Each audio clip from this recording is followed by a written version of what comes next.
Aujourd'hui, les coureurs avaient rendez-vous avec la reine des étapes, l'ultime étape en ligne, susceptible de bousculer un classement général encore très resserré. Sauf que ça fait un bon moment que l'accumulation des sommets mythiques ne suffit plus à justifier la prise de risque. Alors on fait quoi? Est-ce qu'on allume la télévision à 5 km de l'arrivée, avec la quasi-assurance que le spectacle ne se déroulera pas ailleurs? Encore une fois, heureusement que l'échappée était là. Le parcours du jour avait tout du terrain de jeu rêvé pour grimpeurs. Avec son arrivée au-delà des 2000 mètres et sa répétition d'ascension usante, cette 19e étape était de celles que l'on expose avec fierté sur un palmarès. Pour autant, cette potentielle victoire de prestige ne semblait pas intéresser les prétendants au maillot rose. Alors, comme hier, on va faire les choses dans le désordre et allons-y pour la vraie bataille, celle pour la victoire d'étape. Ils avaient rendez-vous tout là-haut, au sommet des Dolomites, là où, paraît-il, la ferveur de l'Italie résonne toujours entre les pics de pierre. Alors, eux avaient envie d'écrire leur nom dans ce musée du vélo à ciel ouvert. Un petit groupe d'hommes bien loin des prétentions du classement général. Pour s'imposer là-haut, il fallait un grand cœur, de ceux qui rendent la pente plus douce, de ceux qui font battre la passion des supporters.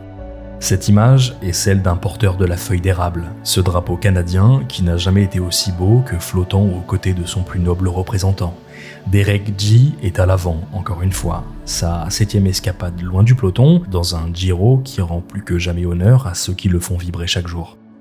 Et si, aujourd'hui, était son jour de gloire, la récompense tant attendue après 3 deuxièmes places et 2 quatrièmes places. Lui, si généreux dans l'effort, le baroudeur dans sa plus pure représentation, allait avoir, encore une fois, l'occasion de marquer de son empreinte l'histoire de ce 106e Giro. Si la course rose ne me fait plus vibrer, j'avoue que Derek G y arrive très bien tout seul. Au pied de la dernière ascension du jour, lui qui rêve de Paris-Roubaix s'en va défier seul la pente. Une anticipation pour faire face à ses défauts, une chevauchée en solitaire pour ne souffrir d'aucun regret. Seul Santiago Buitrago, déjà vainqueur d'étape l'an passé, parvient à contenir l'écart dans le sillage du Canadien. S'ensuit une poursuite magnifique apportant à la course cycliste cette pointe de suspense, vitale aux émotions qui se dégagent de ses coups de pédale. Sur ces pentes si raides, au bout de l'effort, Buitrago revient. Quelques instants plus tard, le coup de canon retentit dans la montagne. Le Colombien s'en va seul en tête.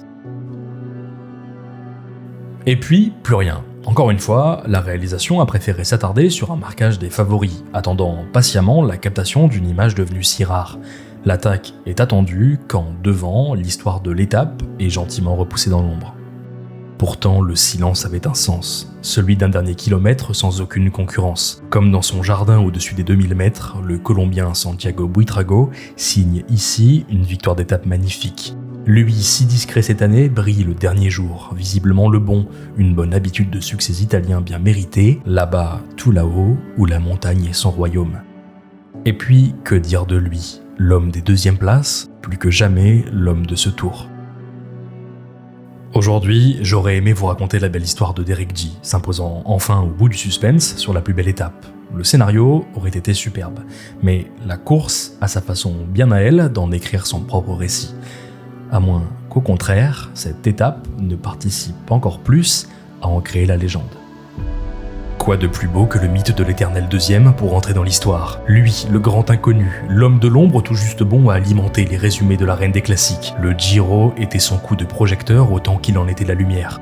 Quand l'enjeu de la course peine à séduire, ses coups de pédale draguent avec aisance. De ses sprints ratés, ces jours où il croisait la route d'un peu plus grand, un peu plus fort, lui était de ceux qui échouent avec grâce. De cette défaite dorée que le coureur préfère oublier, mais que le public retient à tout jamais. Si mon rôle sur cette chaîne a toujours été de vous raconter mon amour du vélo, c'est aujourd'hui un peu plus que les autres jours ma volonté que de vous transmettre la passion pour ces histoires, ces récits qui parviennent à faire de ceux qui ne font pas la une de vrais héros. Et je vous ai menti, je n'ai aucunement envie de faire de cette vidéo très personnelle le résumé d'une bataille pour le maillot rose qui ne mérite pas d'en faire partie. Pour ça, on se retrouve demain quand le chrono aura le pouvoir de sortir les hommes de leur cachette.